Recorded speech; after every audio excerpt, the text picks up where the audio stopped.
Today I'd like to share some exercises for those of you that struggle with swollen legs. I've had a special request from a couple of my patients, so that's what we're going to do today. Now, if you suffer with swollen legs, you're most likely to actually have pitting as well, so that when you press a finger into the flesh, the fingerprint stays there for a long time. You might be suffering of lung problems, heart problems, or maybe your kidneys are giving you grief and are the cause for the poor venous and lymphatic return. Maybe you've had cancer, and lymph nodes have been removed, and that's what's causing the backlog lower down. The good news is there are actually a few exercises that you can do that really help, and I'm going to share them with you now. So first of all, we're going to start really far away from the legs, because the lymphatic system actually drains all the way from the legs through the pelvis up through the diaphragm here, and then it drains into the heart. Now, to get into the heart, it has to go over an arch which sits underneath the clavicle, the collarbone. So that's what we're going to start first with. So find your collarbone, bony bit here, and come underneath it. So that's the bone coming underneath it. Once you've got that, try to make some circles whilst you stretch out the rib underneath the clavicle, underneath the collarbone. Yeah? And then go up above the collarbone as well and work into the muscles and the structures there. Now, you might be getting some tingling in your arms, yeah?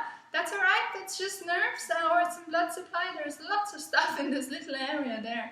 Just press a little bit harder, a little bit less hard, not harder. So once you're happy with that, it's nice and open, switch to the other side as well.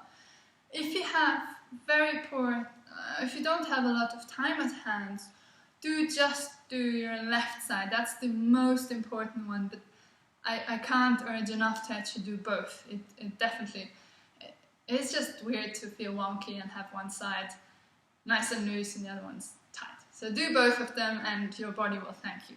Once this is open, go to your diaphragm. And there's nothing easier than to actually work on your diaphragm, because you do it by taking some deep breaths. Yeah? Try not to go for and breathe completely up into your ribs, but instead try to breathe into your tummy. So when you take a deep breath in,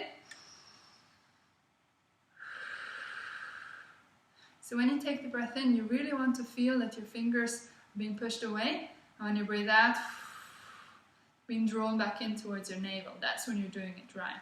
You also feel how the ribs open up at the back. That's fantastic. Then you're really nicely getting into the diaphragm. Once we're done with that, we go to the fun part, and that's we're opening up the hips. And we're going to stretch our psoas muscle, and the easiest way of doing that is actually by doing a lunge. There is one thing that we need to be careful of though, and that's when you're doing the lunge, is not to go into an arched back, because then you probably can get a lot further, but you don't actually stretch the muscle that we're interested in. The muscle that we're interested in goes through the front of your thigh there. So you will feel the stretch in your groin area. Yeah? So go back to your lunge, and then make sure that you tuck your pelvis under. So instead of sticking your bottom out like so, that you tuck the pelvis under, and you'll immediately feel the stretch at the front there. That's when you know you're in the right place. Yeah? Hold it for as long as you've got time, and then relax. Obviously do the other side as well, but if you only have got one-sided problems with swelling, then maybe you might just want to do that side. So once you've done that, you can finally relax and lie down. And this is one that really you can do every day when you get into bed, and I really would. You probably already have your bed at an angle anyway, so that your legs are higher than the heart, so gravity is assisting. Now here I'm actually going to use my chair to get my legs extra high, because I want super amounts of help to get the lymph back to the heart. Once you're in position, it's very, very easy, because you just circle your ankles. You can go round and round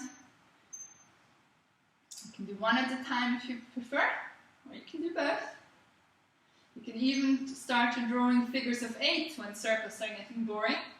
But here you're activating the muscles in your calves as a pump to really pump that fluid back. You can help your blood vessels as well with how they're draining, and especially if you're having showers, this is fantastic. So literally just, hose your leg down with a little bit of cold water first, and then with a bit of warmer water, and keep switching over between the two, so that basically it's a bit of a shock when it's cold, and then it's nice when it's lovely and warm again. And you're doing exactly the same to the blood vessels, really. They contract and they relax with the change in heat. Yeah? So it doesn't, be careful not to burn yourself, it doesn't need to be particularly hot, but it needs to be a difference. So if you're a person that really likes hot showers, by all means, have a really hot shower and slightly lukewarm water, or you can have an ice cold shower and just lukewarm water instead of going right to the other spectrum and have hot water. Yeah? What else? I think that's pretty much it. Good luck with it. I hope it helps. And yeah, I'll see you. Bye bye.